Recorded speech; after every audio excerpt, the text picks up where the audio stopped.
আপুনি শ্বেয়াৰ মাৰ্কেটত কিমান লাখ টকা লগাইছে সেয়া কোনো ডাঙৰ কথা নহয়, কিন্তু আপুনি আপোনাৰ কেপিটেলসমূহ অৰ্থাৎ আপোনাৰ ওচৰত যদি 1000 টকা আপুনি শ্বেয়াৰ মাৰ্কেটত লগাইছে তেন্তে তাৰ পৰা কিমান ৰিটাৰ্ণ পাইছে সেয়াহে ডাঙৰ কথা। আচলতে আপুনি শ্বেয়াৰ মাৰ্কেটত আহিছে কোনো লছ হ'বৰ কাৰণে নহয়, আপুনি ৰিটাৰ্ণ পাবৰ কাৰণে।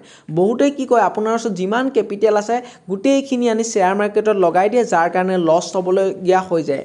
গতিকে আপোনাক কৈছোঁ আপোনাৰ কেপিটেলৰ মাত্ৰ এটা অংশ 2000 হওক বা 5000 হওক বা 3000 হওক আপুনি শ্বেয়াৰ মাৰ্কেটত ইনভেষ্ট কৰা ষ্টাৰ্ট কৰক, লাহে লাহে শিকক, 1000-2000 পৰা আপুনি প্ৰফিট বুক কৰক। চাওক মই PNB মাত্ৰ কেইটামান শ্বেয়াৰ কিনিছিলোঁ, তাত বৰ্তমান সময়ত মই 51.09% মোৰ ৰিটাৰ্ণ হৈছে। আচলতে ৰিটাৰ্ণ কিমান হৈছে সেইটোহে ডাঙৰ কথা।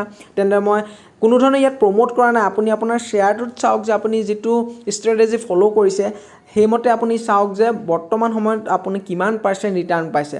চাওক আপুনি যদি শ্বেয়াৰ মাৰ্কেটত ইনভেষ্ট কৰিব বিচাৰিছে বা মিউচুৱেল ফাণ্ডত SIP থ্ৰুৱেদি ইনভেষ্টমেণ্ট কৰিব বিচাৰিছে ছিষ্টেমেটিক ইনভেষ্টমেণ্ট প্লেনৰ থ্ৰুৱেদি, তেন্তে আপোনাক এটা ডিমেট একাউণ্টৰ প্ৰয়োজন। মই ডেছক্ৰিপশ্যনত আপোনাৰ লিংক দিয়া আছে, আপোনালোকে তাত গৈ ডিমেট একাউণ্টটো খুলিব পাৰিব।